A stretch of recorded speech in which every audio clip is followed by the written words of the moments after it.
शिवाय ओम नमः शिवाय हर हर भोले नमः शिवाय ओम नमः शिवाय ओम नमः शिवाय।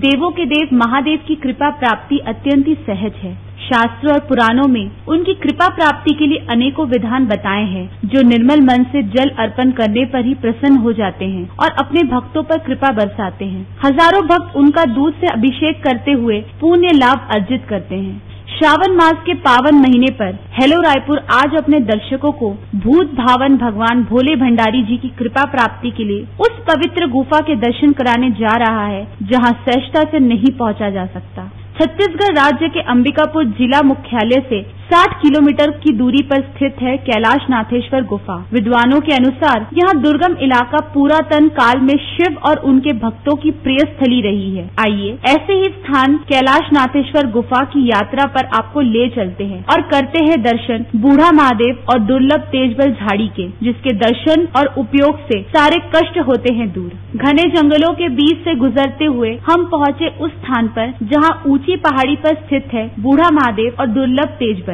उस स्थान की खोज महान तपस्वी और संस्कृत के विद्वान गहिरा गुरुजी ने की। बताया जाता है कि उस स्थान की अनुभूति उन्हें स्वप्न में ही हुई, तब से वो स्थान की खोज में निकल पड़े। बताते हैं कि गुरुजी उस जगह की तलाश में रामगढ़ गए, टांगीनाथ गए और कई जंगलों में भटकते रहे, लेकिन उन्हें यहाँ स्थान नहीं मिला और अंत में वो पहाड़ी कोरवाओं के माध्यम से भटकते भटकते यहाँ आए और उन्होंने पूछा कि यहाँ कहीं शेर रहता है क्या। तब उन्हें यहाँ स्थान दिखाई दिया जहाँ शेर रहता था। उस चट्टान में पेड़ की लताओं के सहारे उतरकर यहाँ 14 साल तक साधना किए, जहाँ एक तरफ शेर रहता था और दूसरी तरफ गुरुजी तपस्या किया करते थे। मूल रूप से कहेंगे तो ये पिताजी बचपन से ही साधना के जिस तरफ ध्यान रहता था, उनको गहरा में ही ये जो बूढ़ा महादेव हमारे जो हैं वो और तेजबल की एक विशेष दुर्लभ झाड़ी और इस तरह से बनखंड उनको अनुभूति वहीं पे हुई थी। तो उस चीज के तलाश में वो भटकते भटकते रामगढ़ गए, यहाँ तक कि टांगीनाथ तक गए, कई जंगलों में उन्होंने देखा वो चीज, लेकिन मिला नहीं।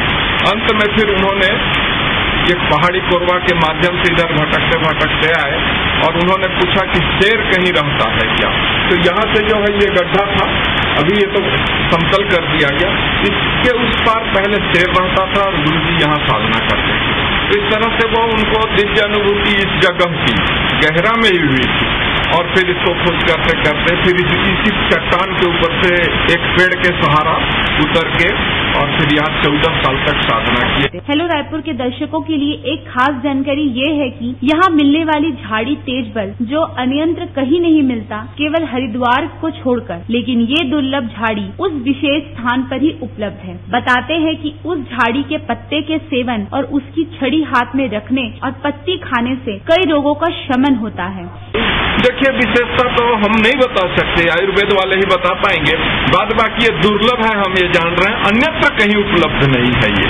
जी तेजबल की एक विशेष प्रजाति की झाड़ी है जिसको गुरुदेव स्वामी जी गहिरा से ही अनुभव हुआ था। रास्ते में तो पूरे भरे पड़े हैं और इसी एरिया में मिलेगा, सीधा आपको फिर हरिद्वार में मिलेगा। धारणा की बात यह है कि तेजबल के डंडे को अगर हाथ में आप पकड़ के ही रखते हैं सदैव, इतना लंबा लकड़ी या जैसा लकड़ी, तो आपका काफी कई चीजों का समन हो सकता है। धारणा तो यह भी है कि आप इतना बड़ा लकड़ी रखिए, चावल जब भी बनाते हैं आप उसमें घुमा दीजिए, सब्जी बना रहे हैं उसमें घुमा दीजिए, तो आपको कई प्रकार के रोगों का समन होगा।